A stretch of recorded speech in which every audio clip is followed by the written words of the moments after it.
say that the book is part of,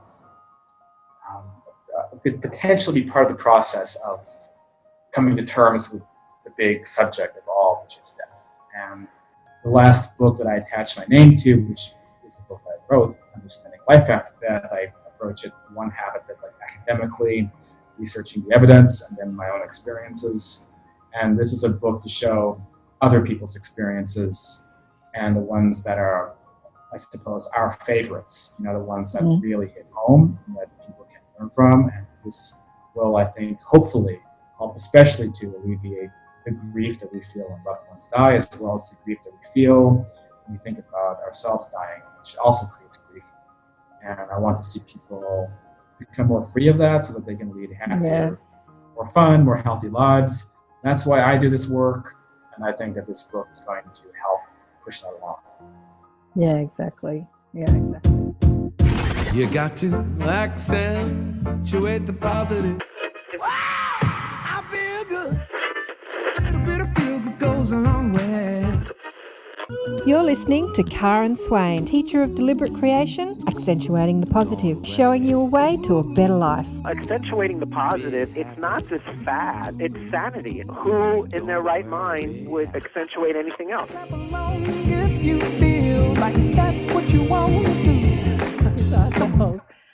Hello and welcome to another show, Accentuating the Positive with KAren Swain. So great to see you all again, to be here with you all.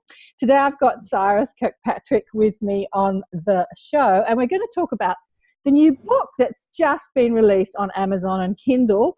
We've changed the cover, so we released it with a cover that I wasn't happy with because I got the proof, and this is the proof here, but that's the old cover. So I've changed the cover and I haven't got the proof of the new cover, but it's looking better. I'll pop it up on this. But it's called Awakened by Death, Stories of Transformation. Welcome to the show, Cyrus. Hello there. Here I am. Hopefully everything will work out well. I'm in a hotel in Kuala Lumpur and my internet might not be the best right now, so we'll just keep our fingers crossed. I know Cyrus is called Cyrus the Traveller on Instagram. Is it Instagram? Cyrus the Explorer. The Explorer. And he's been travelling for the last few weeks. You've been to Indonesia, you've been to Bali, well, Bali's in Indonesia. You're now in Kuala Lumpur. You've been exploring the globe. It seems this way, yes. You like exploring the globe, don't you? I feel like this might be your first life and maybe you want your first and only Earth life because you're an alien from another planet. You say no, and you're just you're going to see every part of the globe you can before you leave this particular life. No. I think I've had a few past lives from what I can get. I may have had a past life here in Asia, but I won't get into all that. Well, what happens with a lot of souls that have come here to be a part of the transition is they get imprinted with past lives that aren't actually even their own past life, if you could call it your own, or that particular aspect of your soul's past life. It can be you're part of your soul group past life. But anyway, we won't go into that. That's a whole nother story. So we're going to talk about the book, Awakened by Death, Stories of Transformation. So I started putting this together over a year ago. We got 12 people on board to share their stories. All of them have been on the show. Obviously, one of them is mine, well, a bit of my story, and Cyrus, and a bit of his story. We're both chapters in the book, authors of the book, and we've got 10 other amazing authors who I've had on the show that I'll try and get them all together. Probably won't get all of them together, but in the next couple of weeks, we'll do another show to talk about their chapters. And it's all about people's spiritual awakening through the death experience. Or, I don't know, Cyrus, did you have a spiritual awakening through this death experience, or was that your spiritual awakening through the death of your mum, or were you already? It was, yes. I mean, I think that it's a little bit different with me, I suppose, because I already had a lot of knowledge, I suppose, of these subjects. I've been already studying it since I was maybe 14 years old, so it's not like it was anything extraordinarily surprising to me. But what I did have happen is there's always been a barrier of doubt, you could say. So there's always a chasm between the reality of something and like the theory behind it. And so what my experiences were able to do is I bridged that chasm. And so now these conceptual spiritual ideas changes very much when you're actually communicating with people who have passed on. And that it really began more in 2014 when I began having out-of-body experiences. But even then, I still hadn't had the concrete, being able to talk to somebody who had died. And certainly before 2014, it was all theoretical to me. So, I wasn't, I guess you could say, an experiential believer. You were, say that again, because the internet isn't great. You couldn't say that. I guess you could say. I wasn't yet an experiential believer, right? It was just going off of what, I was just going off of researched. Other people's experiences. Yeah, that makes sense. Exactly. Well, that's a lot of people in the, who are spiritually seeking. And I guess I was asking questions before I had experiences too, but the questions summon the experiences, because we come here to have a physical 3D earth experience, and that's what we sign up for, and that's what we have.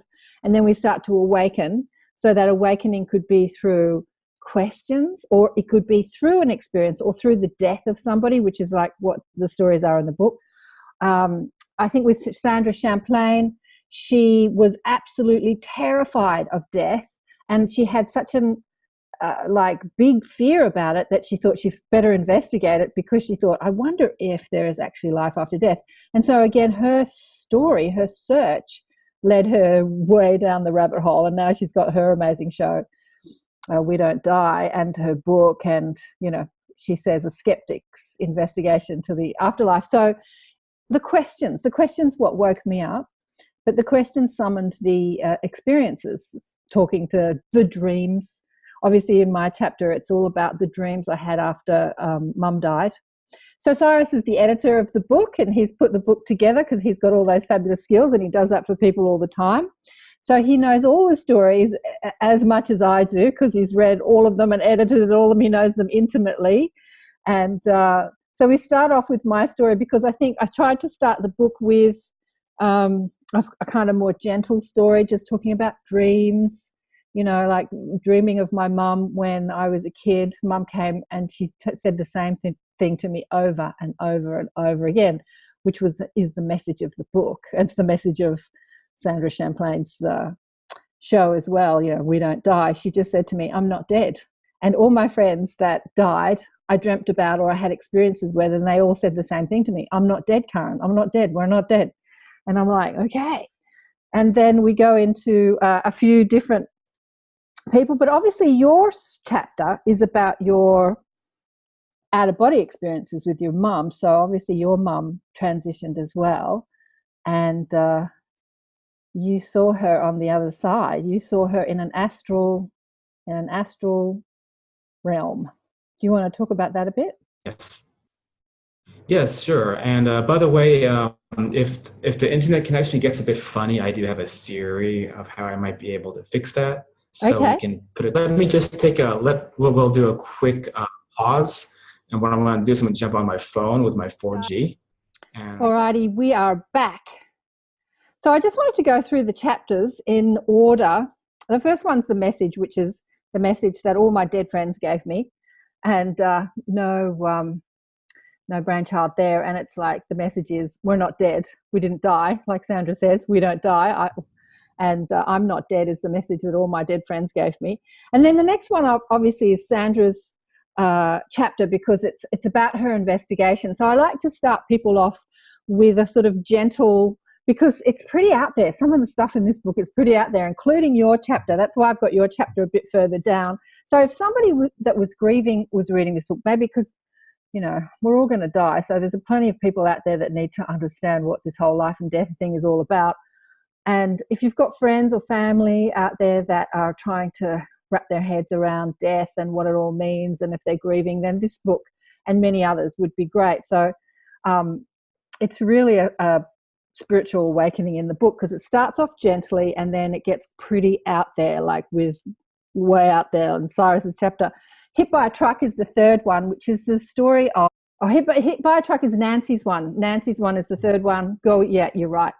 So Nancy is an atheist who was hit by a truck on her bike. She was on a bicycle. She was hit by a truck, and she had an experience in heaven, and her experience is beautiful, and delicious and gorgeous. And she spoke to an angel who said, "Go back and tell humanity all this stuff," which was hilarious because here's this atheist, this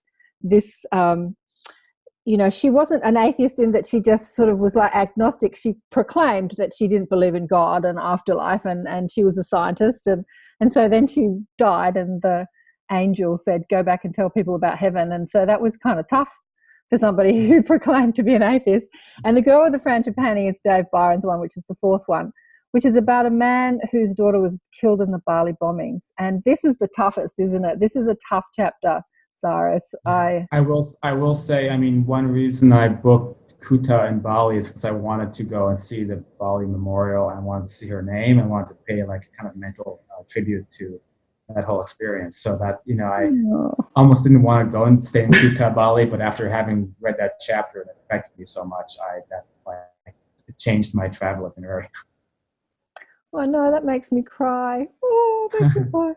I know, because Bali is such a beautiful place. There's so much tragedy that happens in Bali, not just with things like terrorism, but drug trafficking. And we're so close in Australia to Bali, and we hear, we hear all this stuff, and a lot of Australians get caught drug trafficking. And then, once you're in a Bali jail, they've killed quite a few Australian tourists for drug trafficking. They've hung them. In Indonesia, they still have the death penalty. And Dave's chapter is horrific in that he explains blow by blow what happened, because he was there. And it's, I can see this chapter being a Hollywood movie. I mean, it's amazing what happens in this chapter. And but what I love about Dave's chapter, Cyrus, is that he doesn't talk about life after death. He doesn't talk about, leaving the body. He doesn't talk about speaking to dead people. He just shares his experience, and then he talks about how it impacted him and how the grief he was overcome with grief, and then how he turned that around. And to tell you the truth, of all the chapters, I love his the most, because it's so horrific and yet such a lesson in deliberate creation, which is what I talk about on the show all the time, meaning horrific things can happen to us in life, and you know what? We can still be happy. Horrific things, the worst possible thing that can happen to you can happen, and you can still be deliberate in how you think and feel and create a happy life. Because where the nightclub was that the bombing occurred, there's now like a convenience store. Really? So I went into the convenience store, and I'm just thinking, this is where Dave stood, right after the terrorist attack happened, and I'm here buying green tea, and this is where it happened, and this is just a convenience store, very very interesting, isn't it? But there's so many messages in Dave's chapter. His is the longest chapter because he was somebody that said, love. He's an Aussie. You had trouble editing his. Editing his chapter because he has so much Aussie slang, and he's like, I'm not going to write anything down, love. He said, I can't. And I said, no, you don't have to. Just come over. He came over to my house, and I just recorded him, and we transcribed it, and then tried to put it so that it flowed like a story. So his is the longest chapter, but I think it's the most horrific and the most beautiful chapter. Personally, I love Dave's chapter. Yeah. And who's after Dave, Cyrus? I don't have the chronology. I died and learned how to live. That's another NDE. That is Krista Gorman's chapter. So she again had giving birth to her daughter in 2000. She died on the operating table. I don't think she was a skeptic as such, but she worked in a hospital, so she had a very scientific, logical mind, and she had a beautiful NDE. A Lifetime of Evidence is Frances's chapter, and hers is she is the scribe of the team books. So this is her mother dying in 2010 and coming through to Frances after she died. She started channeling all this wisdom, which turned out to be 4 incredible books, the most incredible books I've ever read. But this chapter is not so much about the books. It's about her experience seeing her ex-partner, her ex-husband transition, seeing angels. It's a lifetime of evidence. It's a really beautiful chapter. Did you like Frances's chapter? Of course. Yeah. And it was like my chapter is in my book. Some of it is in my book, and I think your chapter, some of it's in your book as well. And hers is not in any other book, so it was fresh material. So that was beautiful to get sort of fresh material. But I think Frances is actually going to do another book, more personal book, not channel books. And then who's after Frances? Love Never Dies. So this is Elisa Medhus and Eric from Channeling Eric. This is one of my favorites, actually. Because she's another doctor, another scientist. Yeah, I like because. Yeah, I mean, I guess the thing about this chapter that I think is very important, whether somebody is familiar with like channeling Eric or not, or whether somebody is a fan of that work or not, you can put that aside, because what the chapter is it's a perspective of like a medical doctor who's very logical, a little bit like Nancy, also probably I think with like an atheist, right? And suddenly having all of this very, very direct contact, and then having to like piece a whole new world together after that. So Lisa's one of my favorites. Yeah, Elisa has an incredible, obviously she's gone on to write the blog, she's got a whole YouTube channel, and she's got a blog, she's got hundreds of thousands of followers, and she, speaks to a whole lot of people in the afterlife. Like whoever dies, she interviews them she has these afterlife interviews. So she puts on her Facebook page the other day, interviewing Stephen Hawkins tomorrow, who's got questions. Yeah, but I may or may not fully say that I believe all of those interviews, but I will say that the chapter and her story and how she first got in touch with her son is very powerful, and it demonstrates when somebody who is completely outside of this world will go through when they begin experiencing contact with the beyond. And so I think that definitely made it one of my favorites. Ah, cool.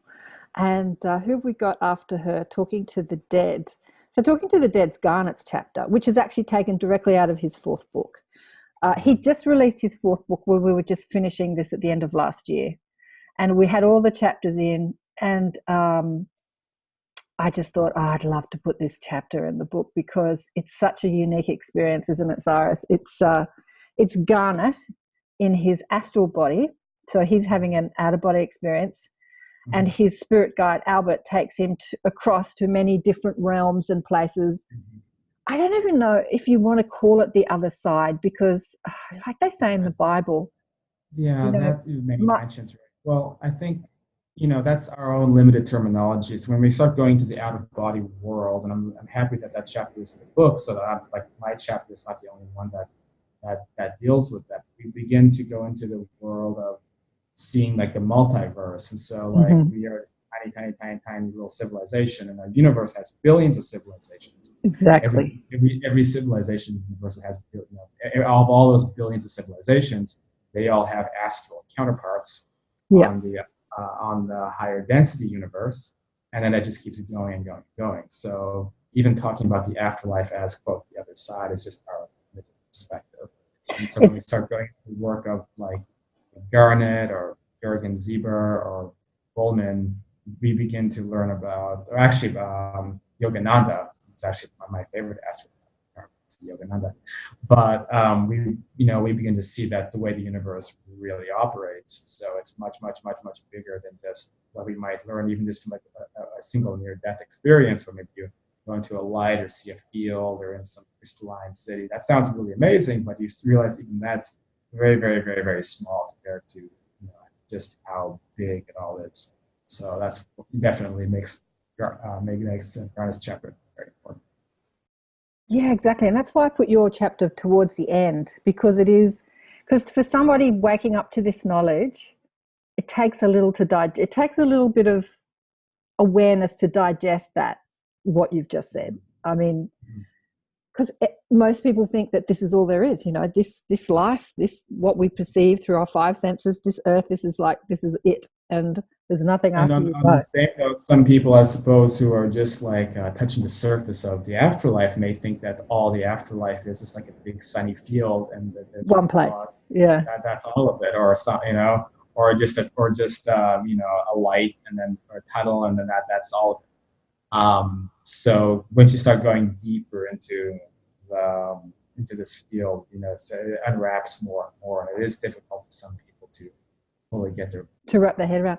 The way I explain it is just like there is just huge diversity in experiences and places on this earth. Like you're traveling right now, so there's, when you travel, you really see that there's cultural difference, there's weather difference, there's just so much diversity and different experiences that you can have while we're on this physical earth. Who would think that the afterlife would be any different? There is just like a trillion, million, infinite more variety over there than there is here, and there's huge variety here, like huge variety. And sometimes some of us humans, we become a little bit phobic of diversity, I've noticed. So people feel like they get introduced to something that's very different or outside of what they're used to. They may try to say, "Oh, that can't be real. They don't really do that. They must all think the same way that I do." And of course, as a traveler here on this planet, I like to squash that a lot, and be able to have really different cultural experiences. But we see that sometimes rears its head a little bit, even in these fields, because sometimes people may feel uncomfortable with the idea that somebody had an experience that is very different than their experience. But that's a challenge I think we all have to overcome a little bit. I think that you're a real advocate for that too, as I am. That everyone says, how can the afterlife be real if everyone's having these different experiences? And it would be like saying, well, how can the earth be real if everyone's having these different experiences? I mean, it's illogical, isn't it? It's illogical. Exactly. So in Garnet's chapter, he's experiencing a psychic communication between the parents of a young girl who had been tragically murdered and a medium and a psychic. And so they, through their grief, reach out to a medium because the mother is just mourning so terribly that the husband thinks maybe this will help. I don't know. They were like skeptics as well, all these skeptics in the book. Maybe this will help. And so he gets to experience in his outer body, in his astral body, this interaction, I should say. And he sees, like, he goes to the Akashic records or the book of records or whatever you want to call it, and he sees what unfolded. So he explains what unfolded, how she dies, and then he goes and meets the little girl in spirit, and then her group is told about the session that the parents are going to have, and to be there to show up. So it's really interesting to see how that happens from that perspective instead of this perspective.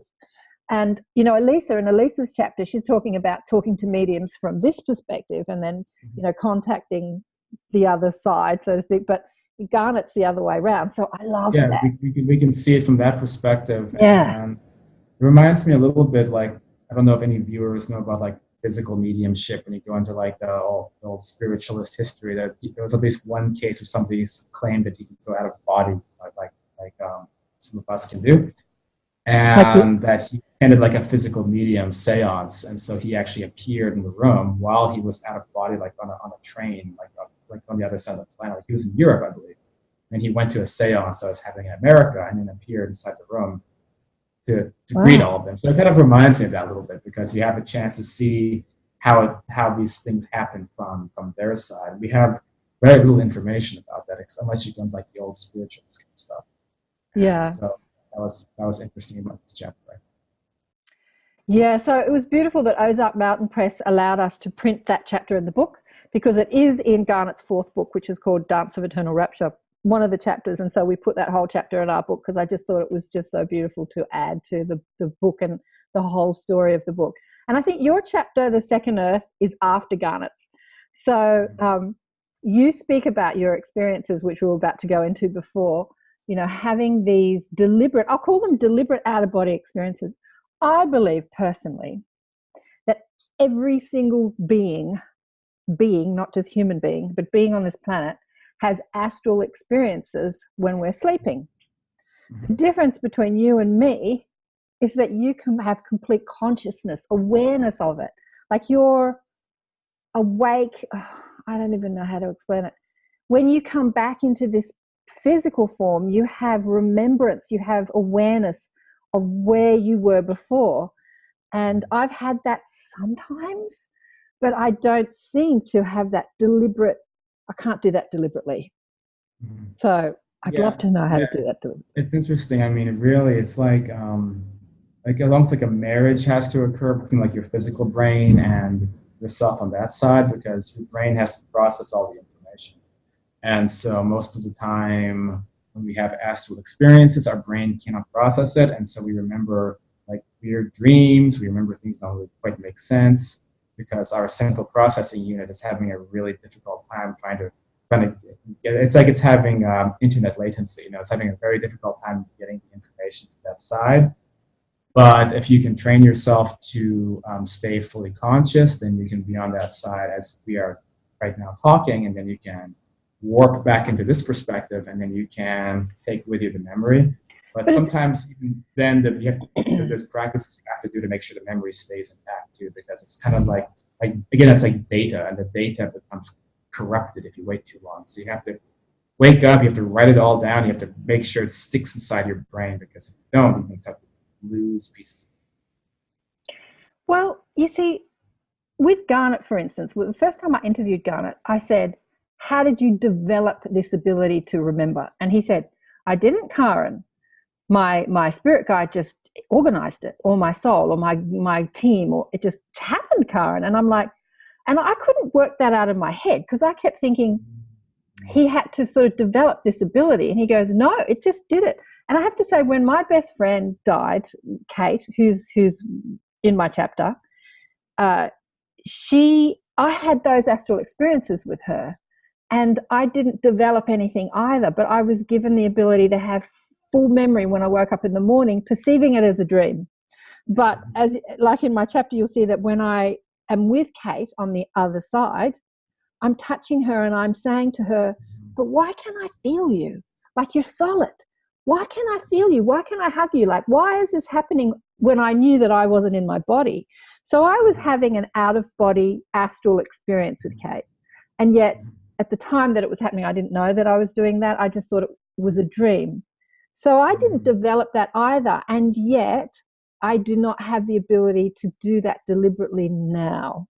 So it's not in my soul contract to do that. Well, interestingly, I don't know. I mean, we can talk about soul contracts, but I also kind of believe a bit in free will. And in my case, I don't think there was a guide who like flipped the switch and suddenly I was able to do it. It's more like I began a process of remaining conscious as I was falling asleep to be able to gain motor function of my astral body.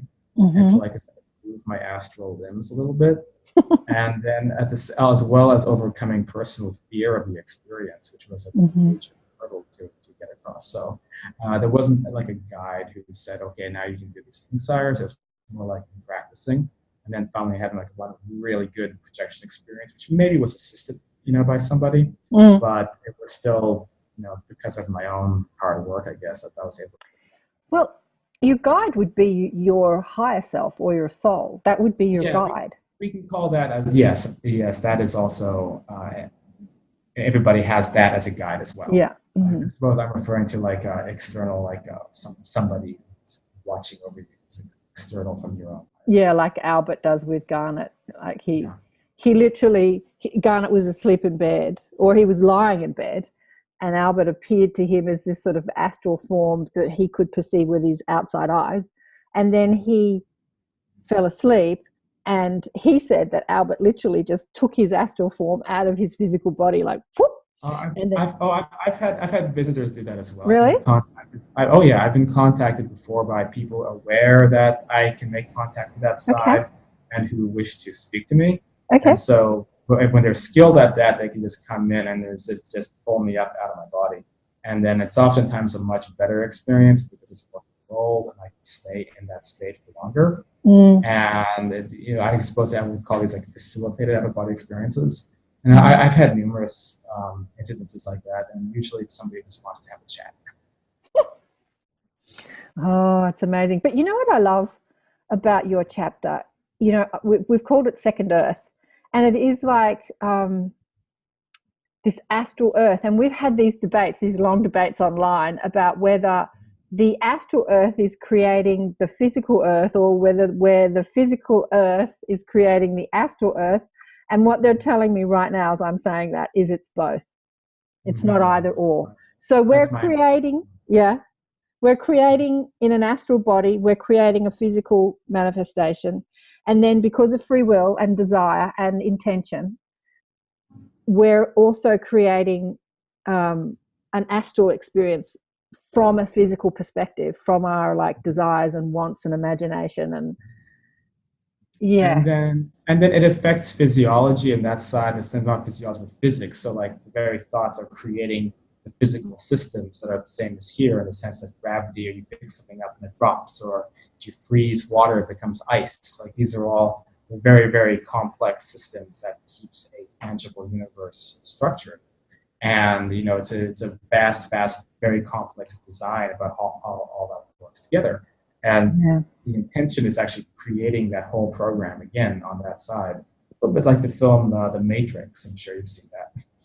And we take for granted how complex the universe is, and all these systems. When you go to the astral side, all that is still in effect, but it's more malleable to our own thoughts, which means that a physical effect like freezing water, the water is still going to freeze, but if everybody focuses their energy, they could turn it back into liquid again.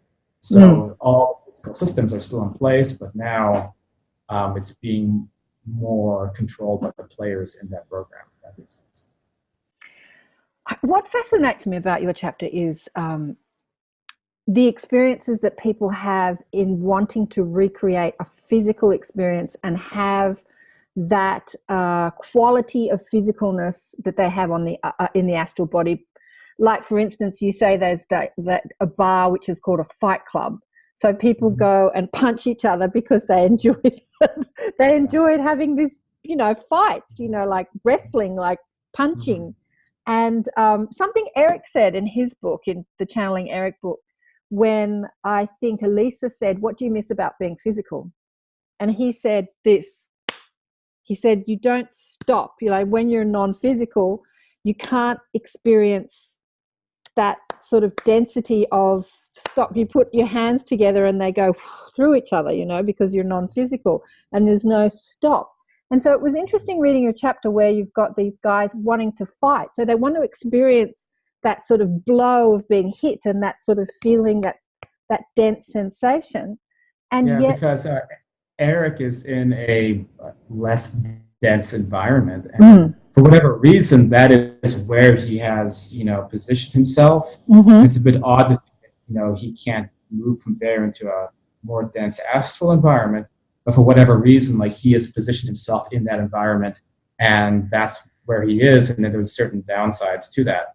So on the solid astral environment, like, if you pinch yourself, it's going to feel like you pinched yourself, because Lord knows I've done it plenty of times as an experiment, where I've eaten things that are not very digestible to see if they have a negative effect on me. I've done many things like that. So it's a very solid realm. It's a more solid realm. But there's certain disadvantages in the sense that, okay, so in the realm that Eric is in, you might be able to have like very, very fluid mental communication, and then he can just teleport and create things with his mind and have all these advantages. But maybe he can't punch something like that. Maybe there's not like that solid interaction.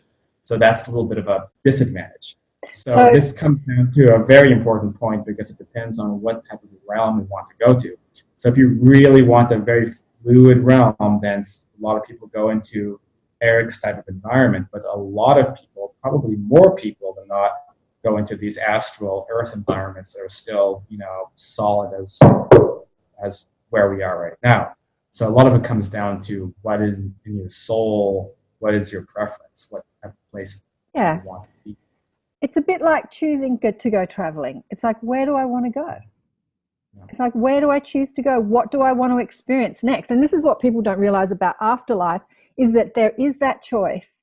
That when we transition out of this experience, this physical body, this physical life experience, the moment we're transitioning, we have a desire of what we want to experience next. And that desire is sometimes wrapped up with religious stuff. Some people experience heavens and hells. And some people, I have a friend who died at 40 of thalidomide. Did I write about Nikki in my book? I know it's in my book. I don't in my chapter. Was she in my chapter? I don't think I put her in the chapter. So she's in my book, Nikki, and she died at 40. And her boyfriend came to see me for a healing. And he said, I'm dreaming about Nikki every night. And I said, what are you dreaming about? He said, we're traveling the world. And I said, really? He said, yeah, because Nikki was sick her whole life. She was born in the 60s with effects of the drug thalidomide. So she had some internal problems and some outward deformities as well. And she could never travel because she could never get insurance.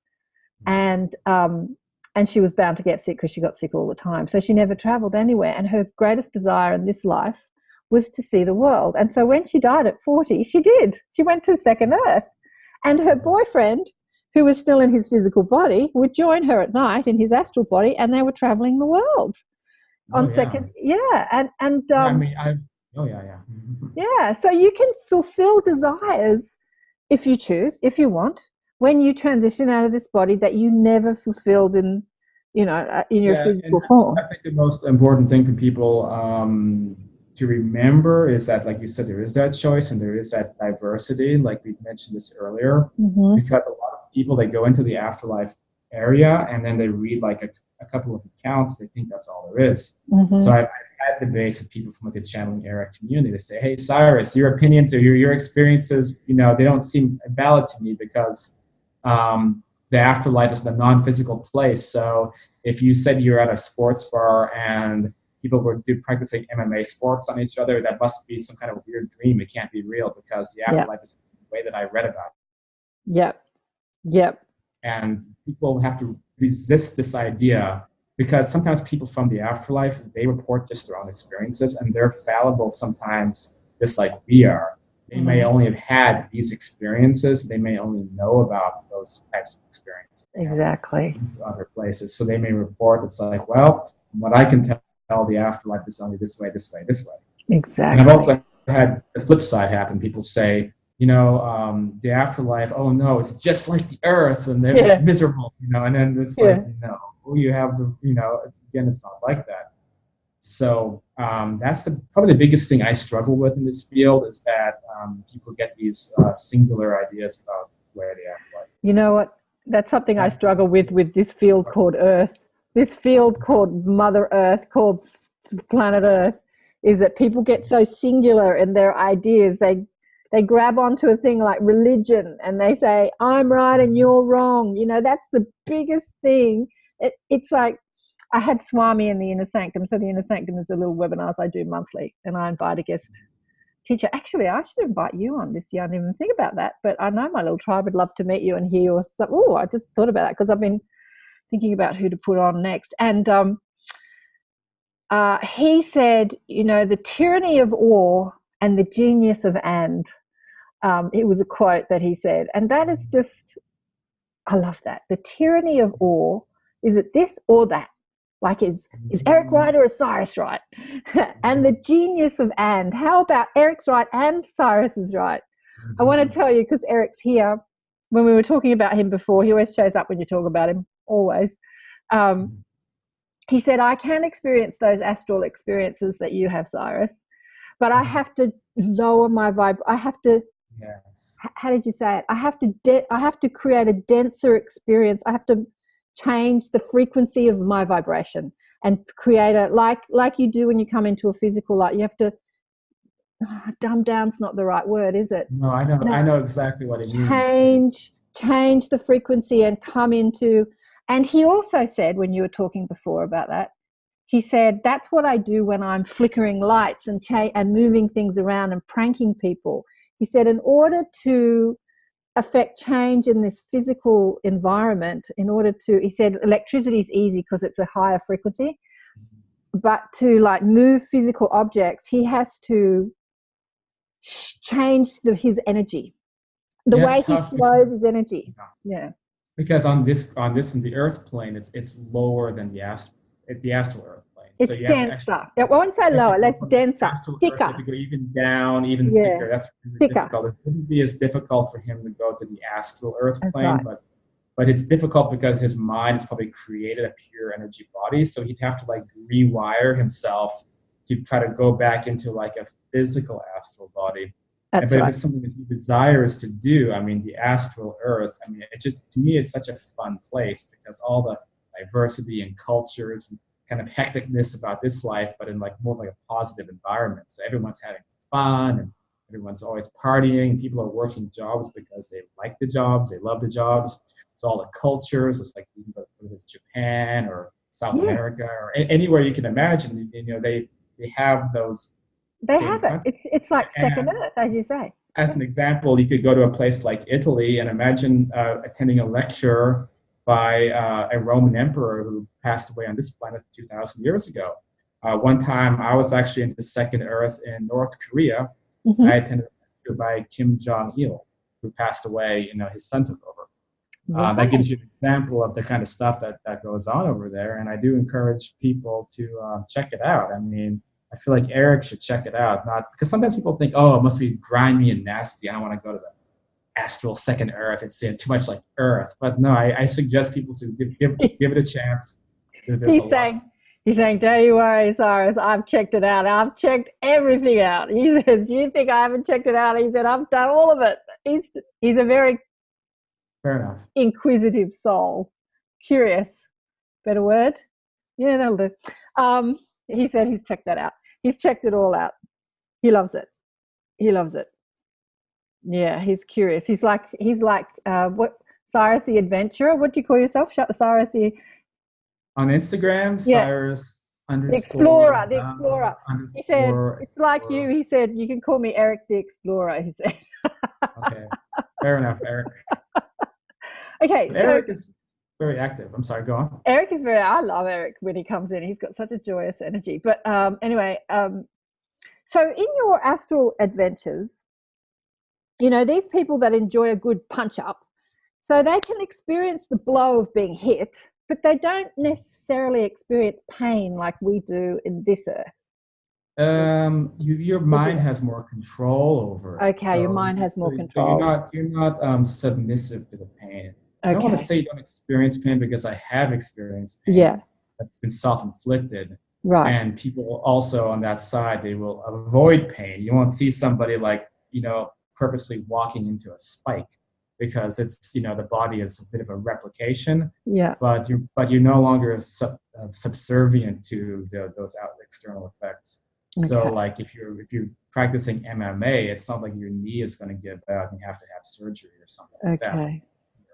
So there is still pain, but in some ways it's almost like would a video game be any fun if you can't lose? Would a video game be any fun if there is not like any kind of like a negative consequence for an action? No, it'd be a very boring game. So in that sense, even like pain serves a little bit of a purpose, but it's not like on the Earth plane where we all have to be subservient to these outside forces. That's the big difference. Okay, so the difference here is that like the buffer of time really. So when you have a thought, the manifestation of this thought in this Earth plane is longer, and you don't really connect the thought to the manifestation. But there, you've got this shorter experience where you can have a thought and it manifests faster. So if you're in pain, you can say, I'm now not in pain. And as you say, you've got more control over the physical environment being your body and that's actually a perfect description. I think that's exactly how it works.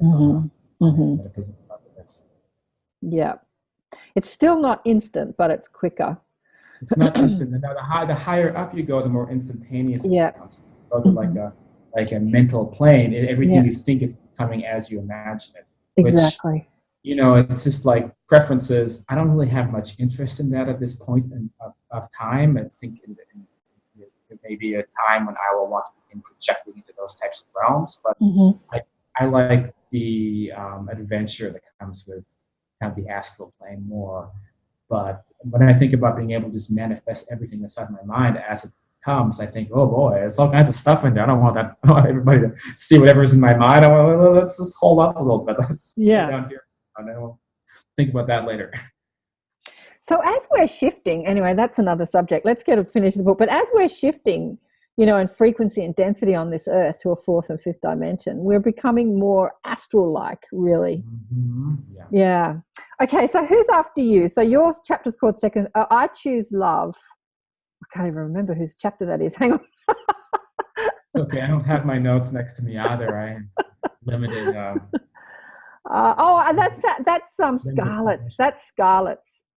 And so that's another child. That's another, Scarlet's chapter is about her son being shot in the Sandy Hook shootings. And oh yes, this is yeah. So again, what's happening in this book? It's diverse. It's unlike any other book I think that you've read or I've read, in that it has these different experiences. So it's not all out of body experiences or all NDE experiences or all experiences about grief and loss. It's like a whole realm of different experiences, like speaking to clairvoyance from this side and that side, and in body, out of body, dreams, grief, how to get over grief, how to be positive, deliberate creation. So Scarlet, the thing about her experience, which I tried to, stretch out in her chapter, when I had her on the show, what really struck me was that she said that inside her grief, her biggest fear had been realized. And she said that, when I realized that I was living my biggest fear, I also realized in that moment that I actually didn't have any more fear left because I'd already experienced my greatest fear. And she said she got to experience dropping all her fear. And then she had like an awakened in-body life review when she had this realization or awakening that she had no fear left. And she looked back on her life and saw how she'd been leading her life, and pretty much every thought had been connected to fear. Every thought, not every thought obviously, but most thoughts, like everything she did was sort of attached to some sort of fear. And she said she had this experience of about 8 months after her son was murdered, of this grace. And she started a movement called I Choose Love, the Jessie Lewis Foundation, which I'm going to donate because I'm donating some of the proceeds or my proceeds to the book, or to charities, and her charity is going to be one of them. It's the Jessie Lewis Foundation, and she goes into schools and teaches people how to overcome their stressful thoughts, how to choose love over fear. And I think it can't be better than that, really. And so that's her charity is one of the charities that the proceeds are going to, as well as Habitat. I like Habitat and a couple of other charities. So buy the book because proceeds are going to charity, most of them. And so the next one after her is Love's Eternal, A Soul's Journey. That is Ainsley's chapter. And I'll tell you what's fascinating about he had an NDE, and then for 13 years, he didn't remember it.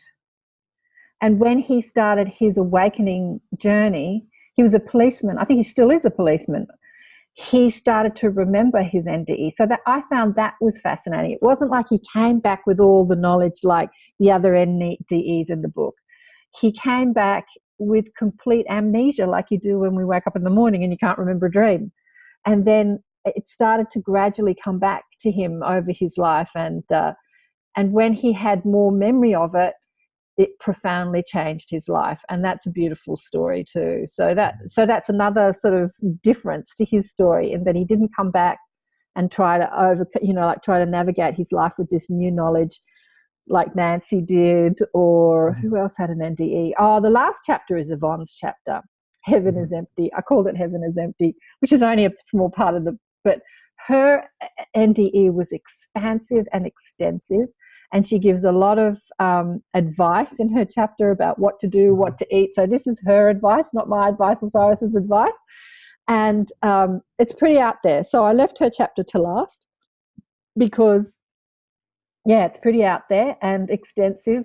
She said she could whiz around the universe. She could see universes upon universes, or she could go and explore the inside of an atom. You know, she just had that. Extremely interesting stuff in her chapter about kind of the nature of how universes are made, or like, I think it was like, wasn't there some mention of almost like the creation process with like gods and entities like that are like overseeing our universe, and that we've seen before as like gods and goddesses.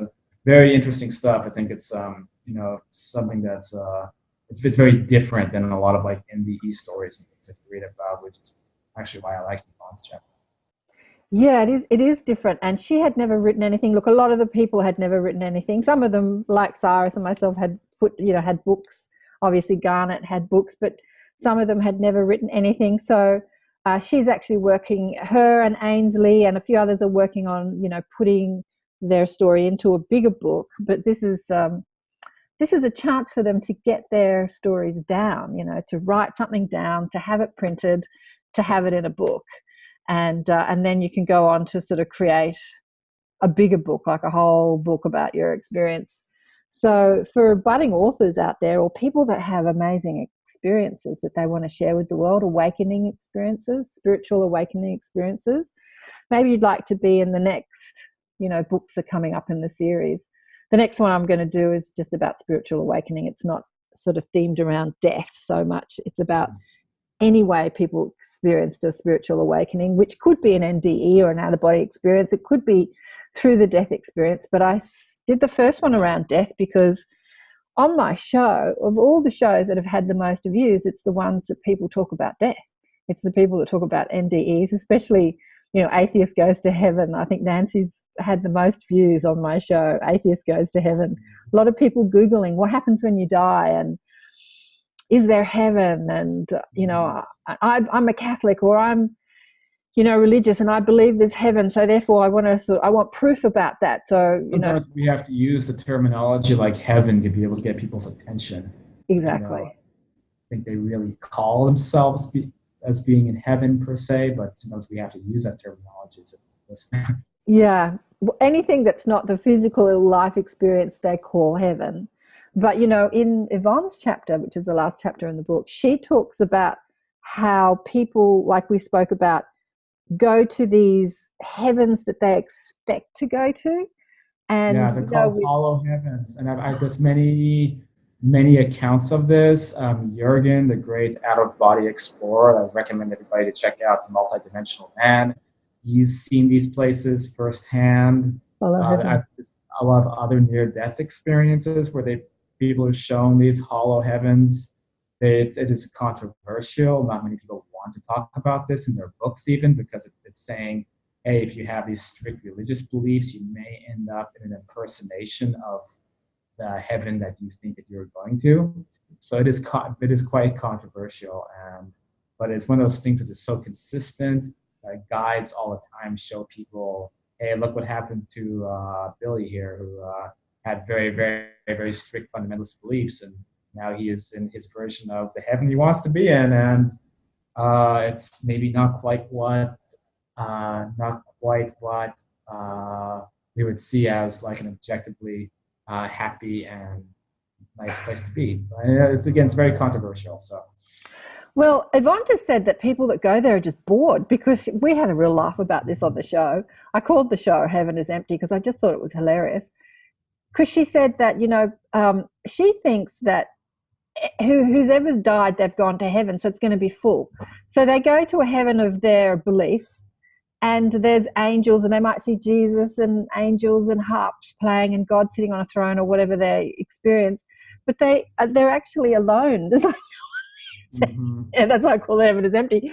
And because they don't realize at that time that they've actually created it through their belief, their lifelong belief that this is what the afterlife would be like, because that's what their particular religion said it would be like. And when they wake up to knowing they have a choice to be there or not be there, as soon as they know they've got a choice, they're out of there because it's boring, it's empty. Well, wasn't it in Yvonne's chapter that she said something to the effect that, like the hollow heaven she was looking at, the residents begin to feel like maybe they've been duped a little bit because they feel like if there was like a God overseeing everything, if there was like some like refuse on the ground, that it would really disappear because the God can obviously keep the place perfect, but the place got like a little bit dirty, and it seemed kind of like wasn't being kept up, and that was very odd because if this is heaven overseen by an all-knowing God, wouldn't they keep the place like very nice looking? No, I don't remember reading that in her chapter. It was a while ago that I read her chapter. Was that in her chapter? I'm not sure. I'd have to reread it. We'll take a look again, because I remember reading that in one maybe she did. Yeah. Chapter. Maybe I don't. It was, but and then that was the thing that was cueing people in, like, well, this place maybe it's not the real heaven because why is it getting messy? I thought that was very. I know I read this. It can't just be my imagination. I'll take a read again. I have to say I don't remember it, even though I've read these chapters all a million times. There's so much in the book. There's just so much diversity and there's so many stories to remember that it's the sort of book that you could just read over and over and over again, couldn't you? And there's so many lessons in the book because it is so diverse. There's so many lessons in the book about choice. Choice seems to be the biggest lesson in the book. Like with Dave Byron, for instance, he had the choice to overcome his grief, which a lot of people feel like they don't have when they're inside grief. But I said, what made you such a happy person? And he said, to tell you the truth, love, I just got sick of kicking my jaw around the whole time. He said, I was just over feeling bad. And so I just made a decision every morning to wake up and feel good. And people don't realize we have that choice. We have choice where we go in the afterlife. We have choice how long we stay there. We have choice whether we want to feel good or feel bad in this life, whether we want to create heaven or hell. In this life, we have complete and utter choice. And, the same with Scarlett and Jessie. She had a choice of grieving the senseless murder of her beautiful 5-year-old, 6-year-old son, or to start a movement and change the world. There was a choice. And a lot of people, like Nancy, who was the atheist who went to heaven, who was in this beautiful, sublime place, she didn't want to leave it. She's like, I'm not going back. Her body was shattered. 25 broken bones, and most of those bones were broken in multiple places. Her body was a mess, and she had a choice to stay and to go, and she chose to come back, but she was given that choice. So the message, the overarching message of this whole book, I think, is around choice too, that we have in every moment a choice to experience what we're experiencing right here, right now. Right, yes. And also in our astral, because you have that choice too. When you're in your astral form, you can obviously pick and choose where you want to go and what you want to do. Yeah. I mean, actually, just last night I posted about this in my group because I kind of did like an astral focus group. Like I actually got some people together to be like, okay, who here remembers when they were alive on this planet? Raise your hand. Who here is aware what astral projection is and understands where I am? Raise your hand. So I did like a whole thing with a bunch of people last night that I met. And then this is on Second Earth. Yeah. So you're actually teaching there as well as here. In a sense, I'm trying to gather information and do like kind of focus groups to get ideas about like what they know, what they think, what their thoughts are, so that I can report that back like to my group or Afterlife topics. Cool. So is there anything else you want to say about the book before we wrap this up? Well, I would say that the book is part of, could potentially be part of the process of coming to terms with the big subject of all, which is death. And the last book that I attached my name to, which is the book I wrote, Understanding Life After Death, I approach it one half of it like academically, researching the evidence, and then my own experiences. And this is a book to show other people's experiences and the ones that are, I suppose, our favorites, the ones that really hit home and that people can learn from. And this will, I think, hopefully help especially to alleviate the grief that we feel when loved ones die, as well as the grief that we feel when we think about ourselves dying, which also creates grief. And I want to see people become more free of that so that they can lead happier, more fun, more healthy lives. That's why I do this work, and I think that this book is going to help push that along. Yeah, exactly. Yeah, exactly. I mean, I know Lisa said that when Eric wrote his book, through a medium, but Eric spoke to Jamie Butler, who wrote the book, his experiences in the afterlife, blow by blow, what happened after he killed himself. Did he feel pain? Did he not feel pain? Blah, blah, blah. Amazing book. She said that when she read that book, she knew exactly where he was. She could visualize it. She knew he was happy. She knew he was safe and happy and making a difference in this world. When she came to all those realizations, all the grief, she had just like a little bit of grief left, completely disappeared. And she knew that she can have that communication with him whenever she wants, either through a medium or through her own efforts, just talking to him. So she knew that there was nothing to grieve because they were still having a relationship. They were still, and that's such a beautiful message. That's a message I try to impart in my chapter, that there is no such thing as loss. There's only a transitioning from one experience to another. And if you tune up your vibration, you can have that access to the continued relationship, that continued communication with your loved ones on the other side, which I think is a fundamental teaching for humanity at this time. I think that's why so many people are Googling, is there life after death? Can I speak to my loved one? And that's why psychics do such great business, mediums. As long as people just stay off of Wikipedia, then they'll be fine. Why you're not a fan of Wiki? Well, Wikipedia is run partially by a group called the Guerrilla Skeptics, and they every single spiritual topic that's ever been posted on Wikipedia has an addendum. This is not real, and here's the proof it's not real. Oh, I didn't know that. Wikipedia is the primary source of disinformation about. Oh, gee, I didn't know that. I have donated money to Wikipedia to keep it going. I'm so sorry. We should be donating money to the Stop Wikipedia Foundation. Oh, I didn't know that. Because, I use Wiki a lot for other things, probably not spiritual subjects, because I've got access to the mob. If I need to answer a spiritual question, I just access them. If I've got some sort of physical question, I access Google. But if I've got some spiritual stuff, I've got direct access. So maybe that's, the gift inside Wiki. Don't use Wiki, use your own connection. Yeah, but unfortunately, a lot of people, they don't know where to start. They go on Wikipedia, they put in near-death experiences, or they put in something, and then they find, oh, well, that explains that oxygen deprivation is, and then it kind of puts their journey to a stop. Right, yeah. Well, putting books out like this of people's experiences really helps that evidence, evidence of the afterlife, because maybe they're not quantifiable evidence, but you can't call everyone in the world a liar. I mean, if you've got millions of people writing their stories down in books, then you just can't say that millions of people are all lying about this stuff. So this is what the Awakening Soul series is all about. It's about getting that evidence, getting people's stories out of them, getting your music out of you before you die, having the courage and the bravery to, put down what you've experienced in a book and letting other people read about it. So the next book in the series, as I said, is people's spiritual awakening journeys, how they came to enjoy their life more, be more deliberate in manifesting more joy and happiness in their life through I'm looking forward to when you do your book that relates to extraterrestrial experiences. Well, yeah, and then I want to work on 3. I want to work on ET encounters or alien encounters. So people's encounters either communicating, like channeling, or having abduction experiences. I think they're fascinating.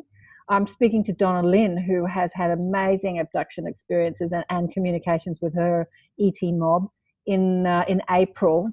She has an amazing, so she's going to write a chapter for the book. And I spoke to Sherry Wild, on the show. She has her book, The Forgotten Promise. So maybe I'll get her to contribute a chapter that's not in her book, The Forgotten Promise.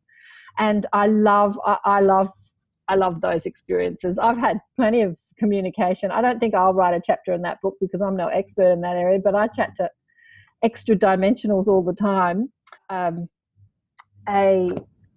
Where were you from? I have this vision. My ex-husband asked me when we first started dating years ago, probably about 15 years, can you speak to aliens? I said, yeah, sure. So I just called out, and I had this Arcturian come to me and give me this ball of energy. She, it had a long sort of robe type thing on. Anyway, I've seen people's artwork of what I saw, handed me this ball, this sort of like, it looked like a mini sun, like swirling ball of energy, and said, here you go, play with that. And then with another healer friend of mine, we were playing with this ball of energy. And interestingly enough, what's that guy's? Jason Quitt has, have you heard of Jason Quitt? He wrote a book about his experiences. He had a terrible accident, and he had the same experience as I did 15 years ago. He just had recently. So I reached out to him probably about a year ago, and asked him to be on the show, but he was too busy. But then he had this terrible accident in between then and now. So we've got lots more to talk about. So I'll get him on the show. Maybe he can contribute. And then the angels asked me to get their message out. So Angel Encounters. That's another book I wanted, People's Angel Encounters. Interesting, because I could probably go into a long discussion about, well, what is an angel? How do you define an angel? Yeah. Different than a deceased loved one. Yeah. Angel entity? Do they want to be called angels? Are they something else entirely? But that's... Well, a lot of people, because there's a whole mob of non-physical family that are overseeing and helping us on this earthly experience, and there is definitely an angelic realm that have their specific jobs, but then there is a lot of physical, non-physical guides that talk to us and help us, and like this alien who gave me this ball of energy and told me to play with it in my healing, that give us things, and we have these encounters, and they're not necessarily angels as such. But anyway, we'll see what comes out. We'll see what people's stories come out, if they come out as, because there's a lot of physical evidence of angels. Like with Nancy, for instance, who was hit by a truck. When she was under the truck, there was a woman that turned up whose name escapes me. It's written in the book, in the chapter, who said, I'm a trauma nurse. I think she said her name was Kate or Anne, some sort of average person's name, and like normal common name. And she said, don't move, don't move, don't move. And then she said, let me call an ambulance. And then the ambulance came, and this woman disappeared, and nobody saw this woman. So she's thinking, was that a real person, or was that an angel who took on a physical form to stop her from, because she was trying to get out from under the truck, and the doctor said, lucky you didn't, because if you did get out from under the truck, you would never have walked again. You would have been a quadriplegic. So this woman who turned up out of the blue was like an angel. So there's lots of stories like that. Well, I look forward to it then. And right, so that's, I guess, everything that's in my brain. So if you've got a story you want to get your music out of you, write to me at Taz, T-A-S-S, @KarenSwain.com is the email address to write to with your story, or go to the website. Better still, go to the website and submit your story. It's the Awakening Soul series, and you'll see that what we're working on there. And buy the book. I don't want to show this book because it's got the wrong cover on it. No, cover, even the old one looks nice. It's okay. Sure. The new one's a better cover. Thanks, Cyrus, for chatting to me. Enjoy the rest of Kuala Lumpur. Thank you, Karen. Until then, all right. He's out to dinner now. Yes, I think so. Enjoy your dinner. Bye for now, honey. Thanks for watching another show, Accentuating the Positive with Karen. And thanks for buying the book, Awakened by Death, Stories of Transformation. So in a couple of weeks, I'm going to be doing another show with about half a dozen of the authors. We're all going to jump on together. If you've got any questions for them about life after life, about how to get over grief, about anything to do with spiritual awakening or navigating this life and death experience, send me an email, taz@KarenSwain.com, and ask your questions. Maybe you might want to jump on. We might have a few viewers jump on. I might stream that one live on Facebook. So go to the Facebook page, the Awakening Empowerment Network. It's a group on Facebook, or Accentuate the Positive with Karen Swain on Facebook, and say hello. Say g'day, g'day. And buy the book. Thanks for watching, everyone. Love you all. Bye for now. We are the love we give. We are Thanks so much for joining us for another enlightened conversation on Accentuate the Positive. If you would like spiritual guidance from my guides, Blissful Beings, go to KarenSwain.com for a reading, or to listen to more enlightened thought leaders share their wisdom. Go to the listen page on KarenSwain.com and choose who you want to listen to. All the podcasts are also available on iTunes. Remember to check us out on Facebook, Twitter, Instagram, Pinterest, you name it, we're there. Until next time, bye for now. If you feel like that's what you want to